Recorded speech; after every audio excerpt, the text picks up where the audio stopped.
हाय नमस्कार।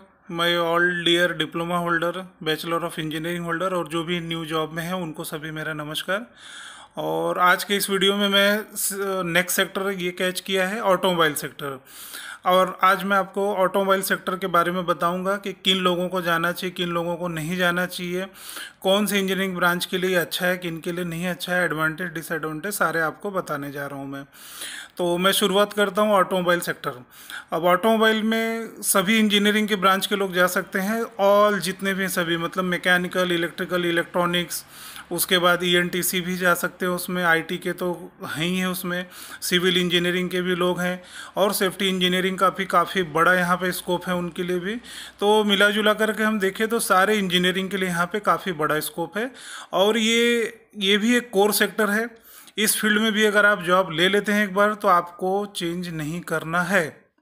इसीलिए इस सेक्टर में भी अगर आप अपना लाइफ एक बार स्टार्ट कर दिया है, साल 2 साल अगर आपने ऑटोमोबाइल सेक्टर में जॉब कर लिया है, तो इसे छोड़ कर के आप सोचें मैं पावर सेक्टर में जाऊं, फार्मा सेक्टर में जाऊं, ग्लास इंडस्ट्री में जाऊं, कहीं और जाऊं, तो नॉट पॉसिबल। आपको जॉब नहीं मिलेगा। अगर मिल भी गया तो आपको कम सैलरी में ही जाना पड़ेगा। क्यों? क्योंकि दूसरे सेक्टर के लिए आप फिर से उनके लिए न्यू हो जाएंगे, तो वो क्यों आपको पेमेंट अच्छा दें और अच्छा सैलरी दे करके जॉब पे लें। ठीक है, तो ये आप एकदम दिमाग में रख लीजिए। इस चीज़ को मैं बार बार रिपीट करता हूँ कि सेक्टर में साल 1.5 साल गुजारने के बाद कोई दूसरे फील्ड की जॉब ट्राई मत कीजिए। ठीक है, खास करके ये इलेक्ट्रिकल, इलेक्ट्रॉनिक्स, मैकेनिकल, इनके लिए ही कह रहा हूँ और आईटी वालों के लिए भी कह रहा हूँ। जो आईटी डिपार्टमेंट होता है, मैं आईटी सॉफ्टवेयर फील्ड की बात नहीं कर रहा हूँ, आईटी डिपार्टमेंट की बात कर रहा हूँ, जो ऑर्गेनाइजेशन में काम करते हैं। क्योंकि एक बार वो जो उससे रिलेटेड वो काम कर लेते हैं, दूसरे सेक्टर में उनके काम के प्रोफाइल चेंज हो जाएंगे। ठीक है, तो ऑटोमोबाइल में मोस्टली डिपार्टमेंट तो सारे रहते हैं। क्वालिटी कंट्रोल है, क्वालिटी एनालिसिस है, क्वालिटी एश्योरेंस है, टेस्टिंग है, इंस्पेक्शन है, डिज़ाइन है, डेवलपमेंट है, रिसर्च है, मेंटेनेंस है, इंजीनियरिंग डिपार्टमेंट है, परचेस है, फाइनेंस है। सारे डिपार्टमेंट इसमें आपको लगे पड़े रहेंगे और लगे मिले रहेंगे। यहाँ तक कि वेयर हाउस भी है, सेफ्टी डिपार्टमेंट भी है। ठीक है, तो एडवांटेज क्या है ऑटोमोबाइल सेक्टर में? ये भी अपने आप में काफ़ी बड़ा सेक्टर है, कोर सेक्टर है। आपको पता है कि आज की तारीख में लोगों को ऑटोमोबाइल की ज़रूरत, पर्सनली, प्रोफेशनली, ऑर्गेनाइजेशन, हर तरीके से इनकी ज़रूरत है। तो ये कंटिन्यूसली मैन्युफैक्चरिंग में है और ऑटोमोबाइल सेक्टर को मास प्रोडक्शन कहा जाता है क्योंकि ये कंटिन्यू चलते हैं जब इनके पास ऑर्डर और मार्केट में हैवी डिमांड रहेगा। तो जितने भी डिप्लोमा होल्डर हैं या बैचलर ऑफ इंजीनियरिंग है, सभी के लिए इसमें स्कोप है। बहुत सारे ऑटो सेक्टर इंडिया में है, तो आप कहीं भी अपना आजमाइश ले सकते हैं। आपके पास जैक है, जुगाड़ है, या कोई रेफरेंस है, कोई लिंक है, कोई कंसल्टेंसी, सबके थ्रू आप जॉब ढूंढने के लिए जा सकते हैं सेक्टर में। एडवांटेज क्या है इस सेक्टर में आपको? सबसे बड़ा कि ये कोर सेक्टर है जहाँ पे आप एक ऑटोमोबाइल के लिए आपको काफ़ी हद तक अच्छा नॉलेज मिलेगा और काफ़ी इंटरेस्टिंग जॉब होती है। क्यों? क्योंकि यहाँ कंटिन्यूस इंप्रूवमेंट है। और सबसे बड़ा इंप्रूवमेंट क्या है आपको पता है? Fuel efficiency. जितना ज़्यादा आपके गाड़ी का एवरेज आप दे रहे हैं उतना ही गाड़ी मार्केट में चल रही है।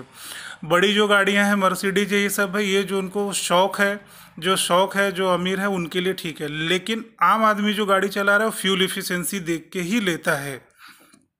ओवरऑल परफॉर्मेंस में वो गाड़ी का एवरेज ही देखता है पहले। तो यानी कि आपको मोस्टली ऑटो सेक्टर में ये आपको इंश्योर कर लेना है कि आपको फ्यूल इफिशियंसी पे ही काम करना है और कॉस्ट कम चाहिए। क्योंकि आज की तारीख में वही हो गया है कि एवरेज भी देख रहे हैं, कॉस्ट भी देख रहे हैं। तो ऑटोमोबाइल सेक्टर में आपको इसको काफ़ी अच्छा नॉलेज मिलेगा, काफ़ी अच्छी इंजीनियरिंग है यहाँ आपकी, और काफ़ी रोबोटिक्स और ऑटोमेशन का काफ़ी बड़ा साम्राज्य यहाँ पर है, जिसमें आपको काफ़ी हार्ड वर्क करने रहेंगे, काफ़ी मेहनत का काम है। और यहाँ पे research and development, design department काफ़ी बिजी रहता है इन सभी के लिए। और उसके अलावा मेंटेनेंस जो डिपार्टमेंट है उनके ऊपर भी काफ़ी बोझा रहता है काम का। क्यों? क्योंकि प्लांट को मेंटेन कंडीशन में रखना है, क्योंकि ब्रेकडाउन अगर आया तो आपका काफ़ी करोड़ों का नुकसान हो सकता है। तो इसीलिए यहाँ पे इंजीनियरिंग और मेंटेनेंस डिपार्टमेंट का जॉब भी काफ़ी बड़े लेवल का हो जाता है कि उन्हें कम से कम ब्रेकडाउन इक्विपमेंट में आने देना है, जिससे कि ज़्यादा से ज़्यादा आपके प्रोडक्ट बने, ज़्यादा से ज़्यादा गाड़ियाँ मार्केट में जाएँ और कम समय में ज़्यादा से ज़्यादा अच्छी क्वालिटी सप्लाई आप दे सकें। तो इस चीज़ों का काफ़ी ध्यान में रखना रहता है। वर्कलोड अगर डिमांड अच्छी है मार्केट में तो वर्कलोड काफ़ी रहेगा, डिमांड नहीं है तो वर्कलोड नहीं भी हो सकता है। तो उसमें फिर क्या होगा कि जो स्पेयर पार्ट्स वगैरह बनाने रहते हैं वो उसमें भी असेंबली लाइन आपकी चालू रहती है। तो उनकी भी लाइनें ऑटोमोबाइल सेक्टर में अलग से चलती हैं, क्योंकि गाड़ी देने के बाद आपको आफ्टर सेल एंड सर्विस का भी ध्यान में रखना पड़ता है। तो इस तरीके से सर्विस इंजीनियर है, मार्केटिंग इंजीनियर हैं, इन सभी का भी जॉब यहाँ पे काफ़ी अच्छा चलता रहता है, क्योंकि ऑटो सेक्टर को डेवलप मार्केट में डालने के लिए आपको सेल्स और मार्केटिंग इंजीनियरिंग की काफ़ी ज़रूरत पड़ती है। सर्विस इंजीनियर का भी काफ़ी स्ट्रांग यहाँ पे रोल रहता है। तो मिला जुला के आप देखने जाओ तो काफ़ी बड़ा इंजीनियरिंग का उद्योग है, तो यहाँ काफ़ी स्कोप आपके पास है और एक अपने आप में कोर सेक्टर है, बड़ा सेक्टर है, जॉब अच्छी है और आपको अच्छा भी लगेगा। एक इंजीनियरिंग का एक बृहद स्कोप है, काफ़ी आपको अच्छा फील होगा कि आपको लगेगा कि मैं एक इंजीनियर हूँ, बिकॉज इट्स ऑटोमोबाइल। ठीक है, तो डिसएडवांटेज में तो ज़्यादा कुछ मैं इसमें नहीं आपको कह पाऊँगा, क्योंकि ऐसी कोई बात नहीं है। अगर वर्कलोड अच्छा है, मार्केट में डिमांड अच्छी है, फ्यूल इफिशिएंसी आपका बढ़िया है और अगर आप कम कॉस्ट में गाड़ी लॉन्च कर रहे हैं तो ऑब्वियस सी बात है आपके पास ऑर्डर ज़्यादा रहेंगे, तो वर्कलोड आपके पास आएगा ही आएगा। और इसमें सभी ब्रांचेस ऑफ इंजीनियरिंग बिजी ही रहते हैं, किसी के पास इतना फ्री टाइम यहाँ नहीं रहेगा। तो आपको काफ़ी मेहनत और मशक्क़त करनी है। जॉब चेंज आपको उसी सेक्टर में ढूंढना रहेगा। आप एक ऑटोमोबाइल कंपनी को छोड़ेंगे तो दूसरा आपको ज़रूर मिलेगा। बस ये कि आपका पोर्टफोलियो अच्छा रहना चाहिए, आपकी जॉब प्रोफाइल अच्छी रहनी चाहिए, आपका नॉलेज और स्किल बहुत मैटर करेगा जॉब चेंज के लिए, जो कि आपको जिस जॉब में आप हैं वहाँ पे आपको काफ़ी अच्छा मेहनत करना रहेगा वहाँ पे। ठीक है, तो ये सभी ओवरऑल ऑटो सेक्टर के बारे में बात हो गई है और सारे इंजीनियरिंग के ब्रांचेस के लिए यहाँ पे रास्ते खुले हैं। बस ये कि आपके पास जॉब के सोर्स होने चाहिए, कैसे आपको जाना है, आपके रेफरेंस, जुगाड़, कंसल्टेंसी जो भी रहेगा या कोई सीनियर्स आपके हैं तो ये सभी जुगाड़ आपके लिए काम करेंगे। बाकायदा आप जो है सोच समझ के सेक्टर में जाइए कि आपको चेंज करने की नौबत न लेनी पड़े। ये मैं बार बार कहता हूँ, इस चीज़ का आप लोग काफ़ी ध्यान में रखें, क्योंकि बहुत सारे लोग इस चीज़ को नुकसान उठा रहे हैं कि वो फटाफट सेक्टर चेंज करते हैं, फील्ड चेंज करते हैं और फिर लाइफ टाइम परेशान हो जाते हैं। ठीक है, और ऑटोमोबाइल सेक्टर में आपको एक और बेनिफिट बता देता हूँ कि ऑटोमोबाइल सेक्टर में सपोज़ आपने कुछ लंबे समय तक जॉब कर लिया, सपोज़ 5 साल 10 साल कर लिया, तो आप कल को ऑटो सेक्टर में आप बिजनेस के लिए भी सोच सकते हैं अगर आपकी जॉब करने की इच्छा नहीं है तो। कैसे? जो भी स्पेयर पार्ट्स बन रहा है कंपनी को, तो रिटेलर या उनको कोई ना कोई रिटेलर तो चाहिए रहता है जो कि उनके पार्ट्स को मार्केट में बांटें या उसके लिए घूमें, या मार्केटिंग इंजीनियरिंग जो भी है, तो उनके थ्रू आप एक बिजनेस भी ले सकते हो ऑटो पार्ट्स की सप्लाई का। मतलब जैसे गैरेज हुआ या लोकल शॉप्स में उनको सप्लाई देना है, तो आप इस तरह का एक बिजनेस भी स्टार्ट कर सकते हैं। आप कंपनी से एक डीलिंग कर लीजिए, एग्रीमेंट कर लीजिए कि भाई मैं आपके इतने पार्ट्स हमें हर महीने या हर साल इतने चाहिए, और आप जो है लोकल मार्केट में आप उसकी सप्लाई कीजिए। तो ये भी एक बहुत अच्छा बिजनेस है। तो ऑटो सेक्टर में आपको एक बिजनेस का बहुत बढ़िया मौका है और इनके बिजनेस काफ़ी चलते हैं, क्योंकि आपने मोस्टली हर जगह देखा होगा गैरेज होंगी, रिटेल शॉप्स हैं जहाँ पे ऑटो पार्ट्स के मोस्टली आपको हर गलियारी में हर जगह आपको ऑटो पार्ट्स की दुकानें मिलती हैं।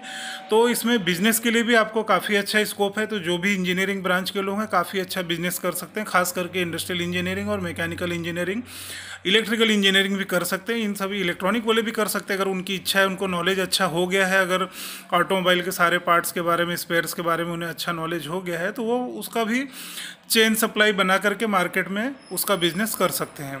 तो ये एक इसका बहुत बड़ा एडवांटेज है। अगर आपने जॉब में अच्छा टाइम गुजार लिया, अगर आपको लगता है कि ऑटो सेक्टर में बिजनेस करना है तो आप कर लीजिए, बहुत अच्छा है, काफ़ी चलता भी है और काफ़ी अच्छा चलेगा भी। तो इसमें आपको रुचि लेनी है तो ले सकते हैं, आइदर जॉब आइदर बिजनेस, दोनों ही अच्छा है ऑटो सेक्टर में। रही बात डिसएडवांटेज की, तो डिसएडवांटेज ये की है कि अगर आपकी कंपनी का, आपके ऑर्गेनाइजेशन का अगर मार्केट डिमांड डाउन हुआ तो यहाँ पे अलार्म बज जाएगा। ठीक है, तो इस चीज़ का सभी एम्प्लॉय को ध्यान में रखना है कि आपकी कंपनी ऑर्गेनाइजेशन ज़्यादा से ज़्यादा ग्रो करे। और दूसरा जो डिसएडवांटेज सबसे बड़ा अब मैं बताने जा रहा हूँ वो है रोबोटिक्स एंड ऑटोमेशन। रोबोटिक्स और ऑटोमेशन के चलते ऑटो सेक्टर में काफ़ी इंजीनियरों की कमी हो चुकी है, क्योंकि अब रोबोट्स अगर बैठ गए हैं तो जहाँ पे पहले 10 लोग असेंबली लाइन पे काम करते थे किसी एक पर्टिकुलर स्टेशन के लिए, तो आज वहाँ पे एक रोबोट्स अकेले पूरे उन लोगों का काम कर रहा है। तो इस तरीके से जो नंबर ऑफ़ इंजीनियरिंग जो इंजीनियर्स लग रहे हैं धीरे धीरे उनकी संख्या कम होती जा रही है। ये आप मार्केट में देख सकते हैं, आप जाके आप इसका सर्च एनालिसिस कीजिए, काफ़ी हद तक डिक्रीजिंग वे में जा रहा है।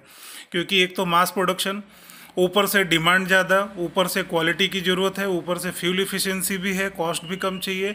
तो इन सारी चीज़ों को कंपनी कम कर रही है, तो उनके पास आपको पे करने के लिए पैसा कहाँ है, क्योंकि कॉस्टिंग भी कम चाहिए लोगों को, तो कॉस्ट भी कम करनी है, डिमांड भी उसको देखना है और ऊपर से नंबर ऑफ़ इंजीनियर्स, तो कॉस्ट कम करने के लिए ये क्राइटेरिया सेट हो जाती है। तो नंबर ऑफ़ इंजीनियर्स जो पहले 20 साल लगते थे, आज वो नंबर ऑफ़ इंजीनियर्स उतने वहाँ पे नहीं लग रहे हैं। तो ये एक सबसे बड़ा ड्रॉबैक है इस सेक्टर का कि ऑटोमेशन और रोबोटिक्स के चलते काफ़ी हद तक मैन पावर डिक्रीजिंग पे जा रहा है, और आगे जितना हाईली एडवांसमेंट होता जाएगा उतनी ही प्रॉब्लम खड़ी होने वाली है। तो इस सेक्टर में यही गुजारिश करूंगा कि हर कोई ट्राई न करे। जिनके पास कैलिबर अच्छा है या जो डिज़ाइन डिपार्टमेंट से ताल्लुकात रखना चाहते हैं, उन्हें भी काफ़ी मशक्क़त ही करना रहेगा। लाइफ टाइम उन्हें कुछ ना कुछ नया इन्वेंशन करते ही रहना पड़ेगा, चाहे इंजन में, चाहे कार के मॉडल में, चाहे फ्यूल एफिशिएंसी में, स्टीयरिंग में, चैसिस में, गाड़ी की स्पीड में, बॉडी में, सारे तरीके से आपको डायनामिक रोल निभाना है। तो जिन्हें अगर लगता है कि वो डायनामिक रोल नहीं निभा सकते, तो वो इस सेक्टर के लिए ट्राई भी ना करें, वो दूसरा कोई सेक्टर चॉइस कर सकते हैं। जो डायनामिक हैं, जो बहुत ज़्यादा एग्रेसिव हैं, उनके नॉलेज है, अच्छा पिकअप है, अच्छा स्किल है, और उन्हें लगता है कि वो एडॉप्टिव हैं, एडॉप्टिव मतलब कोई भी सिचुएशन में काम कर सकते हैं, तो उनके लिए तो बहुत अच्छा है। लेकिन अगर आप में ये सब चीज़ों की क्वालिटीज़ नहीं है, अगर आप जज कर रहे हैं कि अगर आप ऐसा नहीं कर पाएंगे, तो आप रियली में फिर इस सेक्टर में नहीं जाइए। दूसरा आप सेक्टर बहुत हैं, बहुत जॉब अपॉर्चुनिटी, आप उसमें जा कर के जॉब को सर्च कीजिए।